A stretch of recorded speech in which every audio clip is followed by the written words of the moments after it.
राधे राधे भक्तों। मैं हूँ दीपा घई और आज आप मुझसे सुन रहे हैं श्री उमा भटियानी जी की कथा। श्री उमा भटियानी जी जैसलमेर के राजा की कन्या और जोधपुर के राव मालदेव की रानी थी। सन 1596 में इनका विवाह हुआ। ये बचपन से ही हरि की भक्ति में लीन रहती थी। अपने पति के भवन में पहुंचकर ये इस निश्चय से गईं कि ये नित्य भगवत स्मरण ही करेंगी। इस निश्चय के साथ जब वो पति के दर्शन के लिए गईं, तो पति की एक दासी थी जो बहुत मनचली थी। उसे देखकर ये अपने पति से रूठ गईं और इन्होंने निश्चय किया कि अपने पिता के घर पर रहकर ही हरि भजन में जीवन बिताएंगी।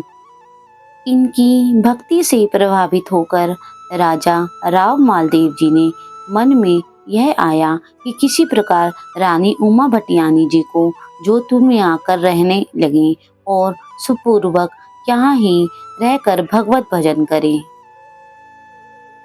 राजा ने आश्वासन दिया कि इनके भजन में बाधा न होगी। ऐसा पूरा आश्वासन प्राप्त कर ये पालकी में बैठकर जोधपुर चली आईं।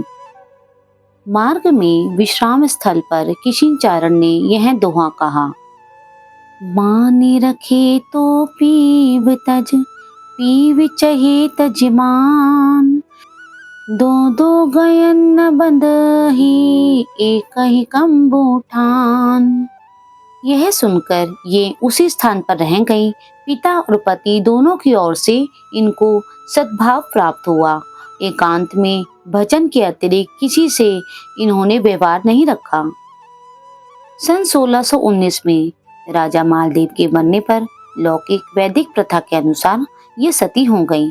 इतिहास में इनके पवित्र जीवन एवं भगवत प्रेम की महत्ता प्रशंसा में है। इनकी संतों के प्रति अगाध श्रद्धा थी। विविध प्रकार के व्यंजन बनाती, भगवान को भोग लगाती और संतों को भी खिलाती थी। एक बार एक संत ने आकर इनसे कहा कि मेरे गुरुदेव जी का उत्सव है, उसमें 2000 रुपए की जरूरत है। यदि आपसे हो सके तो उसकी व्यवस्था कर दीजिए। उस समय 2000 रुपए बहुत बड़ी कीमत होती थी। इनके पास उतने रुपए नहीं थे, इसलिए इन्होंने हमें अपने समस्त आभूषण बेचकर संतों की 2000 रुपए से मदद की।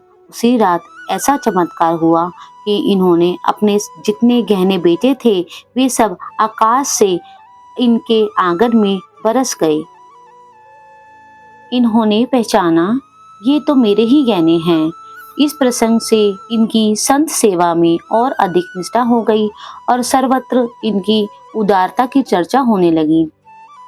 इस बात को एक ढोंगी ने सुना तो वह भी संता का वेश बनाकर इनके यहाँ आया और आभूषण मांगने लगा।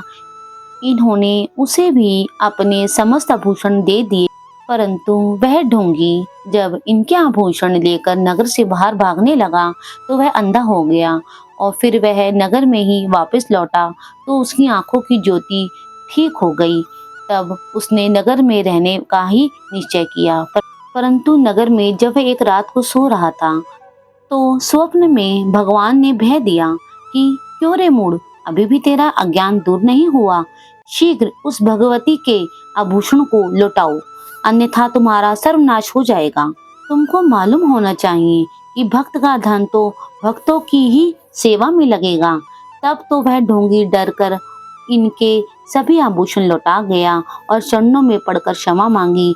श्री उमा भटियानी जी ने उसे संत सेवा का उपदेश दिया। भक्तों, आपको ये कथा कैसी लगी? पसंद आए तो लाइक करो, शेयर करो और सब्सक्राइब करो और कमेंट्स में राधे राधे लिखना मत भूलना।